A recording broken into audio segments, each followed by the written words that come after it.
Hey, welcome back to the AllMonster Monster Truck Podcast. My name is Travis, and alongside me here is one of the original founders and masterminds of AllMonster, Sir Robby Hot. Robby, how the hell are you, my friend?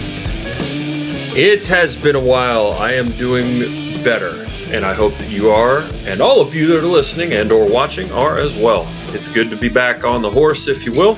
Been a little while for a variety of reasons for both of us, but we're back. You know what it is. It's about quality here. So if we either don't have something to say or we're super busy, then, we want to give you the quality episodes. You can guarantee when an AllMonster Monster Truck Podcast episode drops, then it's going to be a good one.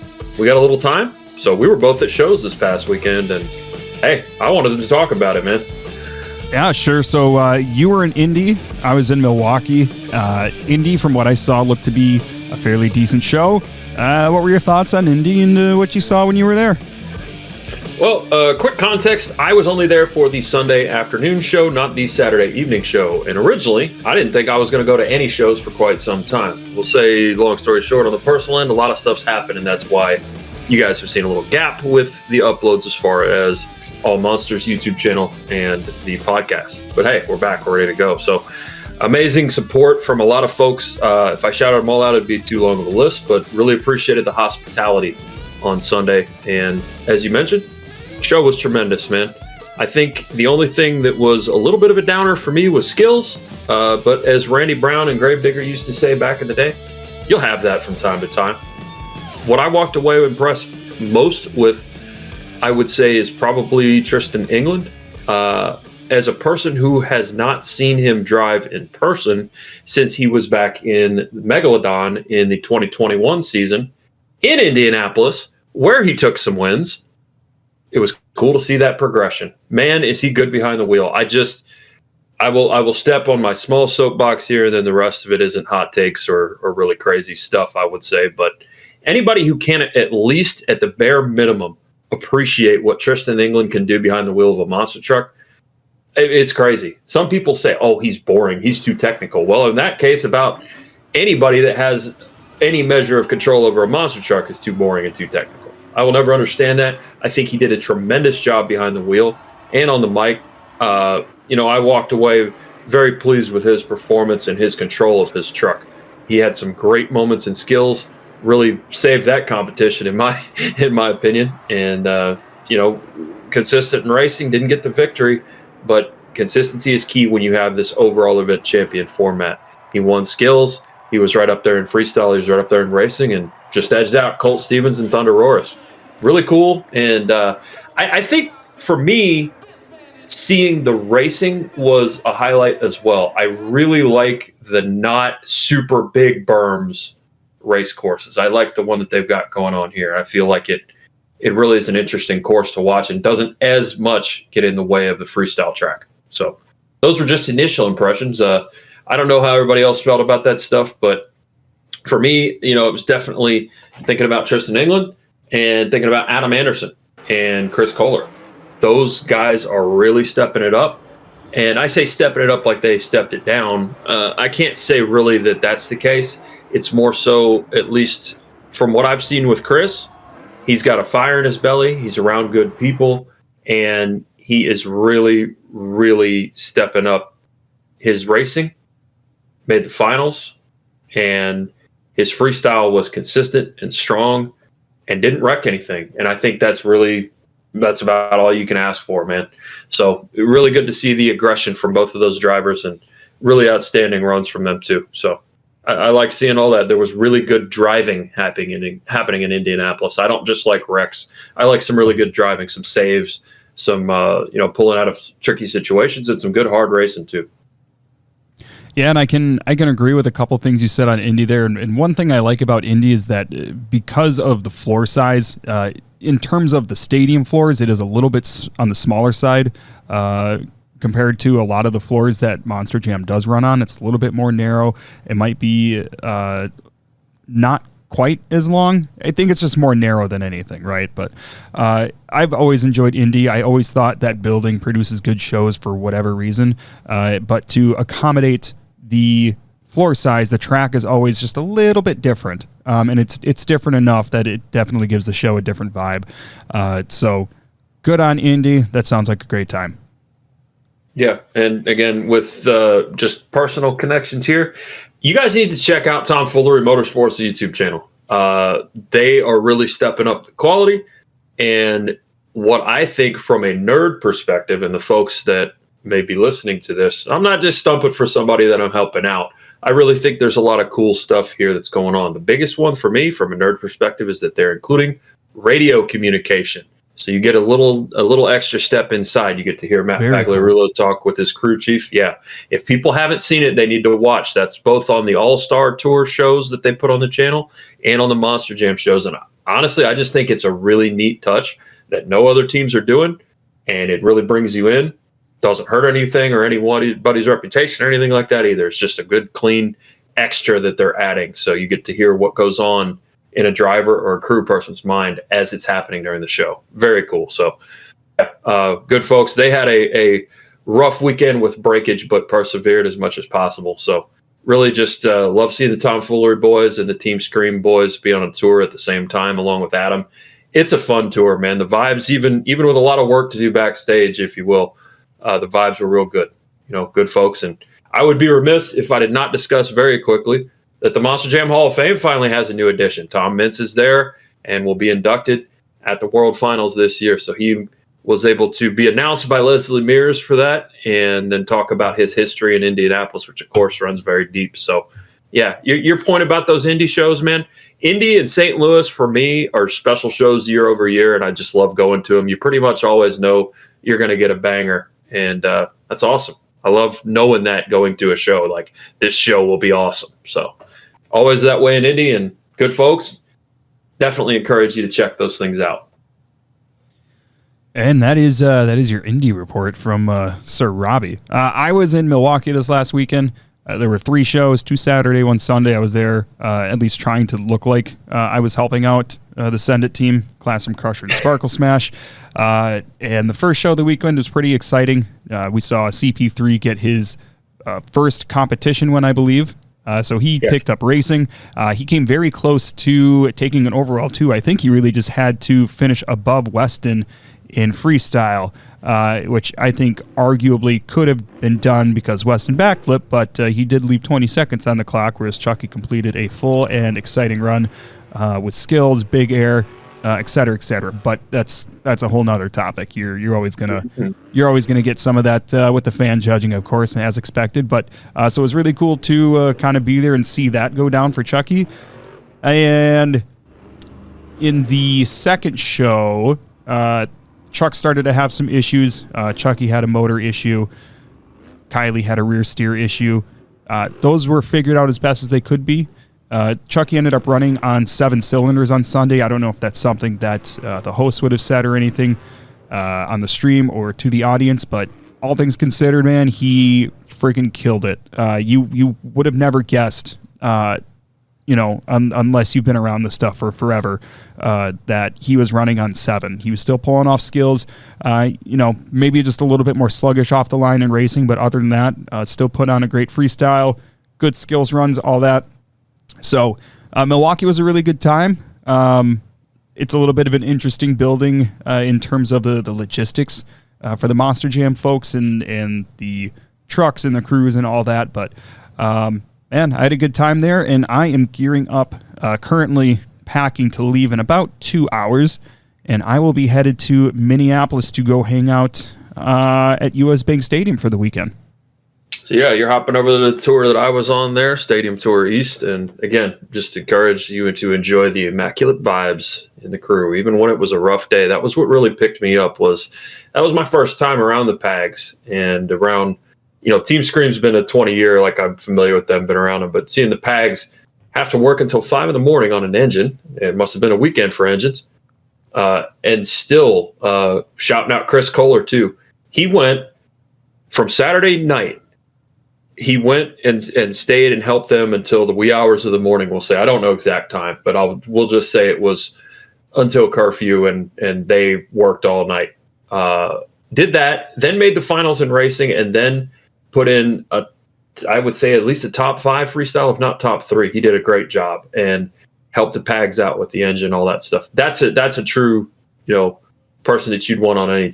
Love to see that, and just that's what monster trucks are about for me. That's a cool thing. When it comes to Chucky, man, hey, I'll tell you, if you guys go back and watch that live stream, or you see the social media post on Send It Motorsports, Weston gave him a good race. The only mistake, if you will, that Weston made in my eyes in that race, and you could tell me you were there, it looked like he bobbled just a bit, checked up just a little bit in that first turn, and Chucky nailed 2 turns and beat him. That's what I saw. And man, what a cool moment for that. What was it like for you there with him in that specific race? Man, it was just exciting. The crew was excited, obviously. Chucky was excited, and you really can't ask for much better than that. And it's really cool for him that he got to beat somebody in the finals as good of Weston in just a straight out shootout. Weston didn't necessarily blow a turn. He wasn't slow off the line or anything like that. Chucky just ran a better race, and I don't think if I'm Chucky, I don't think you could ask for a better first racing finals win. Sure, you want to earn it, and that's the thing.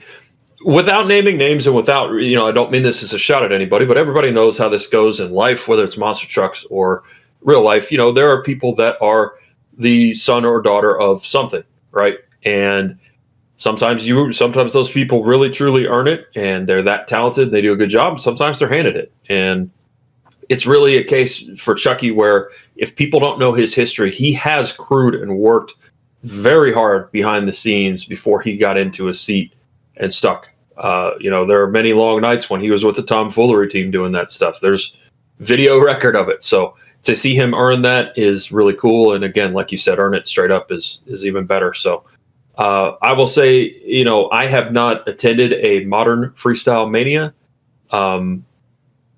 The opinions are going to be divided on that. But for you, were you back in the pits during the show, or were you on the track? Did you get to take in the whole show, or were you, how did that work for Freestyle Mania for you?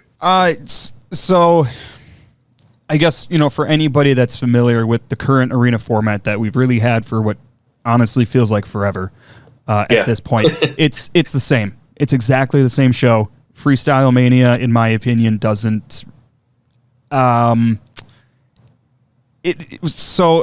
I'll explain it this way.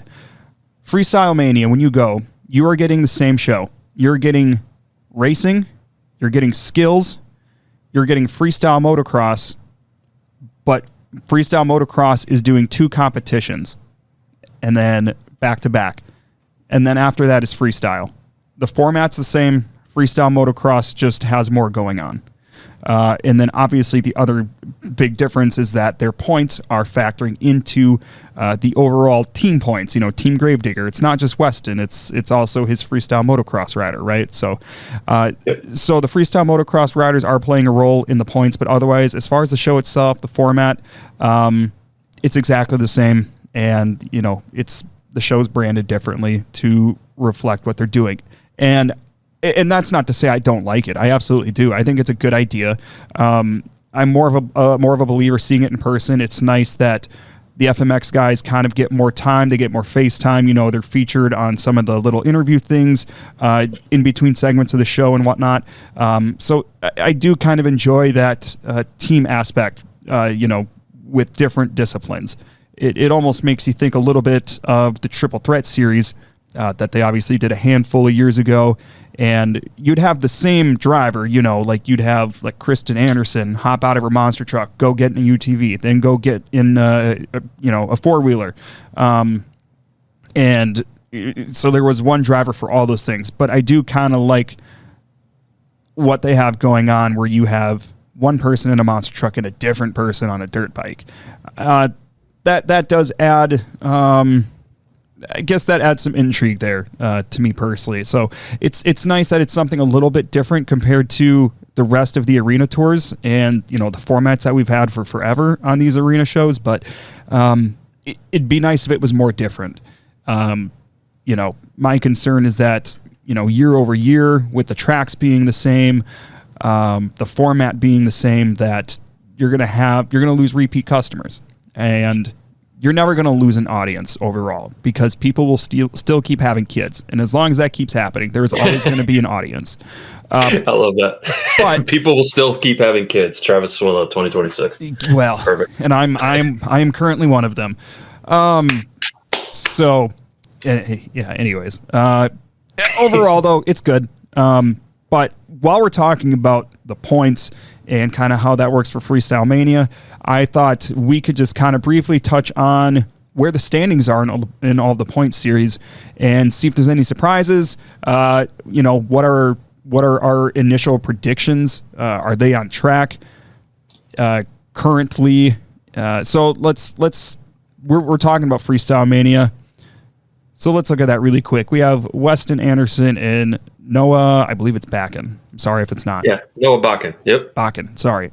We have Weston and Noah here. They're in the lead only by 2 points in front of Fernando Martinez and AJ, his FMX rider. So that's kind of interesting. They don't break down in the overall standings how many points the monster truck and how many points the freestyle motocross has gotten for that team. I'm sure if you go into the individual event results, it's probably listed there. But then we got Tony Oaks in third. TJ Tiffany is his FMX rider. Brianna Mahan, Greg Duffy in fourth.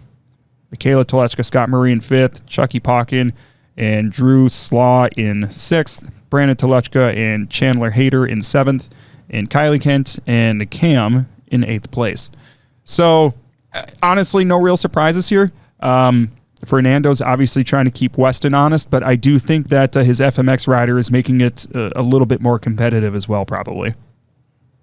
Yeah, it's been pretty interesting. I obviously, with running, some of the Send It social stuff, I am either listening to or watching the majority of these, and they interviewed Noah about his stuff. And the other aspect, in addition to all the great points you made about Freestyle Mania and the format, I would say, honestly, I'm on the other end of the spectrum. I'm not a big fan of mixing the points for this, but I understand your point of wanting to mix up the format a little bit after year over year from a business standpoint. From a fan standpoint, I mean, you're going to have all over the map. But Noah talked about doing a trick that he had never done before in order to get a score because he didn't want to let Weston down.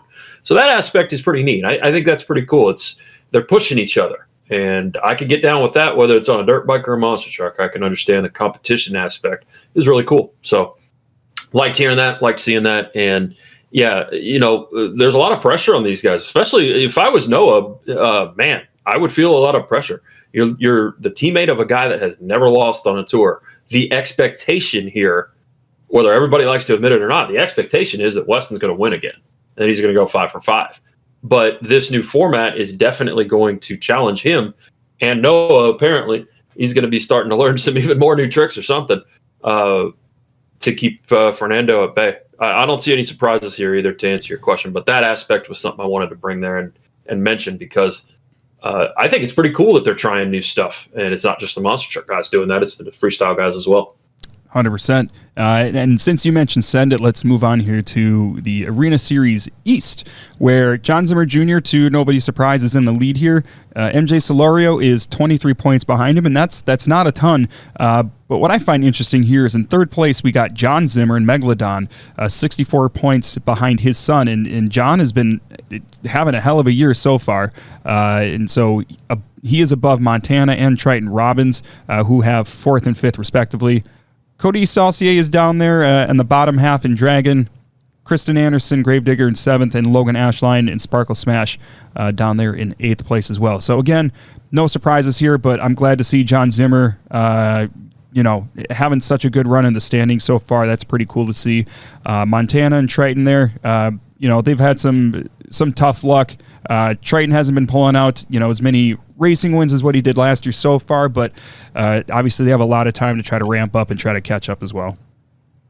Yeah, so the thing with Zimmer that just my observations here, if we look at a timeline, I'm a big fan of checkpoints, right?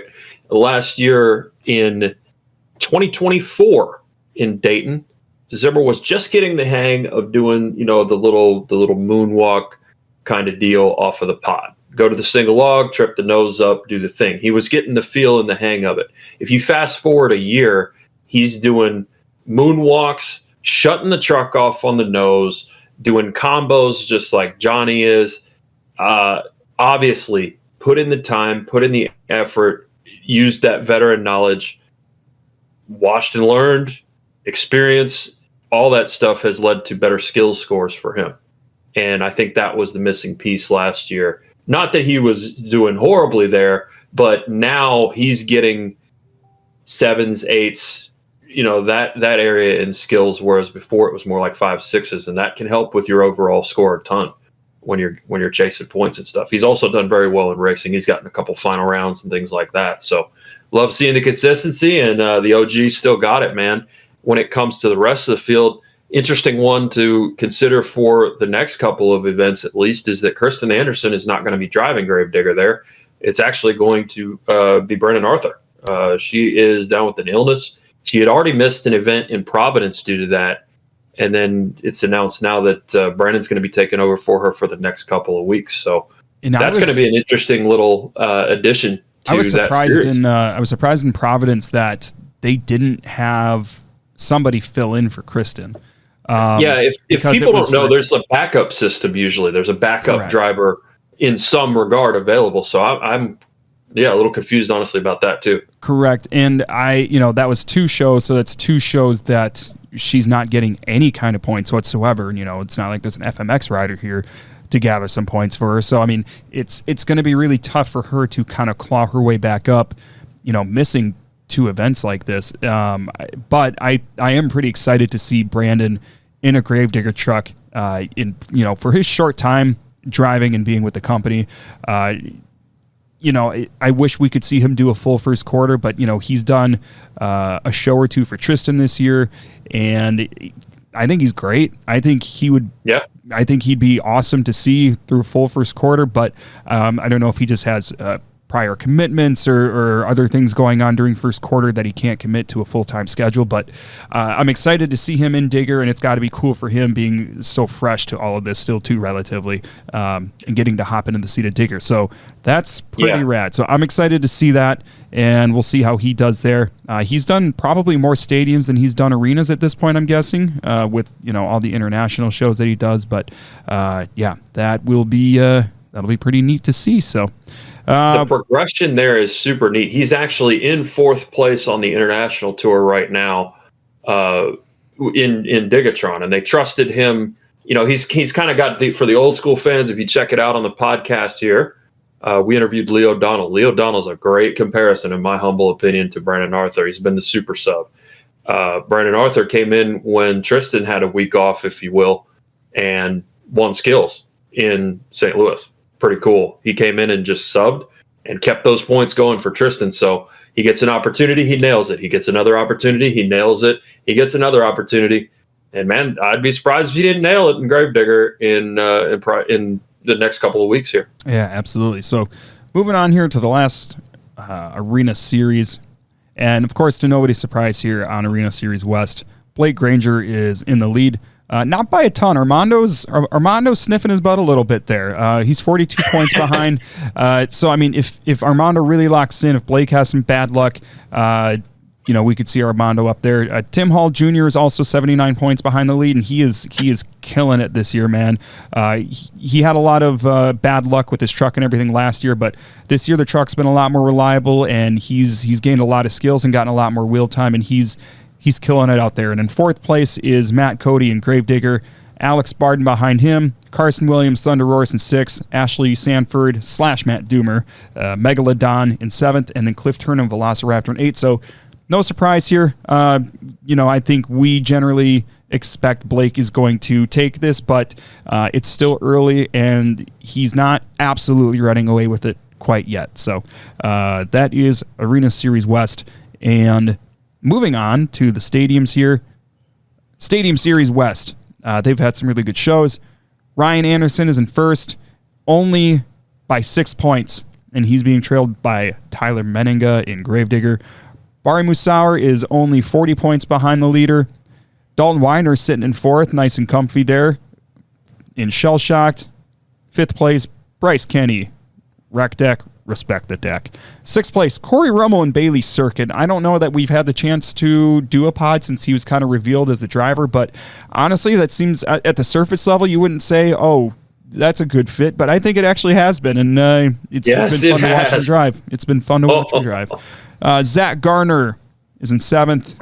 John Gordon Megalodon 8th. It seems that we're going to have John Gordon through the first quarter, I would think at this point, and we may not be seeing Deidre Ballard at all. Mike Christensen's in 9th in Vendetta. Cole Vennard, Black Pearl in 10th. Jamie Garner, El Toro Loco in 11th, and then Kayla Blood and Sparkle Smash bringing up the rear in 12th place. I love your call out for Corey there. I don't believe we did, and we have not compared so far how we're doing to what our predictions were. But you guys can check us on that in the comments of the YouTube video. But for Corey, the thing that I wanted to call out that was talked about on the floor in Indy, you get those nerd groups just talking about stuff, right? And the thing that's a big deal, I think, for Corey is no slight to the Team Scream trucks at all, but they're heavier. They are not light trucks. They're built to take abuse. And so I would make a semi-educated guess and say, okay, he's gone from a Team Scream racing truck that's a little on the heavier side to a Feld truck that is a little bit lighter. And all of a sudden, he is sending stuff into the stratosphere, man. He's getting huge air and all this stuff. I have a feeling that a little bit of that weight to horsepower ratio being adjusted is in Corey Rummel's favor. That's what I see. He looks like he's having a blast, and you like to see that because it doesn't seem that there's bad blood there, between the teams or anything like that. Corey did something that works for him, and they've got plenty of spots open on Team Scream. Got a lot of people chomping at the bit to drive there too. So I think this is one of those cases where everything works out for everybody, and I like seeing Corey in stadiums. He's always done well there.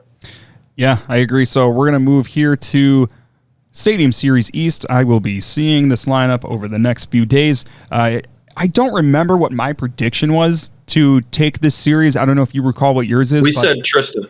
We said Tristan. Okay. So right now we're in second place. It's yep, it's going to be close. So we got Cameron Murphy in first. He's killing it this year so far in Classroom Crusher, but only 5 points behind him. Tristan England / Brandon Arthur, I suppose. 5 points there. Tristan's going to try to keep Camden honest for sure if he ends up getting that championship. Third, Chris Kohler's having a great year, man. He's in third place, 26 points, and he is tied with Colt Stevens and Thunder Roris also. Fifth place, we got Adam Anderson and Gravedigger. Cynthia Gauthier, Lucas Stabilizer in sixth. Mike Pags and Excalibur in seventh. Matt Pags and Jester in eighth. Kevin Crocker, who picked up a racing finals win and kind of shocked everybody this last weekend, so that was pretty cool to see. Kevin Crocker's in ninth. Jamie Sullivan, Sparkle Smash in 10th. Jim Kohler and Avenger in 11th. And Joe Foley and El Toro Loco is bringing up the rear in 12th place there. All right, fine. I'll talk about Kevin Crocker. I know you wanted me to. Fine. Listen, the Croc, greatest weekend in his career, man. Dude, I love seeing that. All seriousness. Not only did he do that racing thing, but an underrated part of the evening for me on Sunday was the fact that this dude came out as one of the first people, if not the first person, I forget, in freestyle. Full pull, really good run. Good start to freestyle, man. You need those kind of runs to start freestyle, and he did a great job. There's no, that was not a fluke. He did a very good job behind the wheel. And to make it even more impressive, if you guys did watch the Tomfoolery Motorsports videos, that's the week after, in practice in San Antonio, he had a big wreck in racing. They were joking that he won racing and freestyle in San Antonio because of his wreck. And he did a great job coming back from that, nasty practice wreck, to then going the very next show, the very next event, winning racing. Next event after that, he gets a nice freestyle going. So, hey, good to see that. I truly do always root for people to do their best and do a good job. And it was nice to see Crocker pick up a win and push some people. Yeah, so, absolutely. Yeah. And say what you will about Kevin, but I mean, he's been doing this for a long time. I did a handful of arena shows with him in 2016, 2017. Really enjoy hanging around him. And he's not going to win everything all the time, but damn it, he is fun to watch sometimes. Yep. So like seeing that again. We touched on some of this stuff before, but yeah, I will definitely call out Chris Kohler and Mayhem having a nice we'll call it bounce back season, but really my humble opinion, just from knowing a few things, working on a few things, seeing a few things, it felt like he started strong last year too. And then he had a couple of really bad he had a backflip in San Antonio that kind of went awry, had a couple other things where it was like major damage. Those Team Scream boys are always working hard, but they got 4 trucks to take care of. And I think that sometimes as the year goes on, things just get beat up. People get beat up a little bit.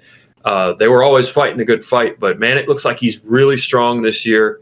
And, even like I said, lending hands to other teams, it just seems like he's in a real good headspace, and I'd love to see him keep carrying that through. And he's spoken with Mike Pagliarulo of Excalibur about not wanting to be a last chance qualifier this year. He wants that main field spot. So they're both going to be gunning for it. And hey, I like seeing when people are fired up and chasing a goal like that and being open about it, not just, oh, we're all friends and I don't care about the point. No, he wants to win. He wants to win events. He wants to win freestyles. He wants to win races. I like seeing that. Well, I think that pretty much wraps up all the monster truck stuff that we've been involved in, and a little bit of catch up in terms of how first quarter is going so far. Robby, did you have any other notes or updates or anything on your end of things? Yeah, I'm going to go ahead and do the shameless promotion thing and just encourage you to take care of who takes care of us. That's a big deal. So Tom Fuller Motorsports YouTube channel out there, Send It Motorsports, it's got their socials and YouTube. Patrick Enterprises, they just put a new Bigfoot out into the world, Bigfoot number 25, if you guys didn't see that. So check out Patrick Enterprises and Samson Monster Truck as well. And then another one that is interesting, I want to call out, has started to work for Mentor Motorsports, Mike Mentor and his son Mason. They are running the Hot Wheels Tour and decided to hit us up. We've been putting out some YouTube videos over there, so that's cool. The Mentor Motorsports YouTube channel too. If you're a monster truck nerd, there's a lot of stuff going through our stuff and through everybody else's. It's just a good time of year to be a monster truck fan. And hey, I hope you don't freeze too hard in Minneapolis, Travis, but if you do, at least you're going to be watching monster trucks and having fun. Man, I tell you what, we're actually warming up, so the timing couldn't be any better. I wish next week was going to be awful cold, though, because the day after Mania, I'm going to Cancun for like a work trip thing. I don't know how excited I should be for this yet because it is for work, and there are going to be work things happening. So hopefully I'll get some time in the sun to relax and refresh and recharge, because I got some stuff coming up, and I'm gonna need some energy. We got you, man. Everybody support Travis down in the comments. But yeah, really, guys, we just appreciate you tuning in when we put these out, and we're going to try to be consistent. I know everybody's going to yell at me about the Jason Whitty interview, but without revealing too much behind the curtain, as Travis was saying, we've had a lot of personal life stuff to take care of, and that always should come first. So that's what we're doing. But more to come. Appreciate all the support, and hope you guys leave a comment. Not just for engagement, but we want to chat with you guys. We want to be able to answer your questions. If we get enough, maybe we'll do a mailbag episode soon and just kind of talk about the state of the industry and the trucks and the people that are in it. For sure. And if I could really quick here, I'm gonna plug the. Normally you would do this, but I'm gonna do it this time, because if I don't, you're gonna anyway. Plug yourself, Travis. Check out Travis RC on YouTube. It's a YouTube channel where I've kind of documented getting into RC car racing from the start, and that's been going really well. The channel got monetized, so I'm making a couple bucks there. Not much, and let me tell you that for sure. But anyways, I signed my first sponsorship with a company called Gens Ace. They make awesome RC batteries. Go to genstattoo.com, genstattoo.com. I've only used their batteries even before I signed with them, and their battery charger. Big fan. So check them out. Go subscribe to Travis RC. I'd really appreciate it. I love being able to put out videos and being able to interact with everybody. It's been a super fun experience so far. I'm really excited for 8 Scale Season 2 come into play in the spring because we bought a camper, so I'm going to be hitting up quite a few of those events, hopefully. And I may have an additional 8 Scale car I might be running, maybe nitro-powered. I don't know. So if you're into RC or not, or you're curious about it, check out Travis RC. But with that, ladies and gentlemen, this has been just a quick update, nice little recap here, and a nice little catch-up with you guys on the AllMonster Monster Truck Podcast. Don't forget to subscribe on Apple or Spotify, and definitely check out our socials. We're on Instagram, we're on Facebook, we're on YouTube, and all that jazz. Follow us on your favorite platforms. And yeah, I guess we will see you next time right here on the AllMonster Monster Truck Podcast.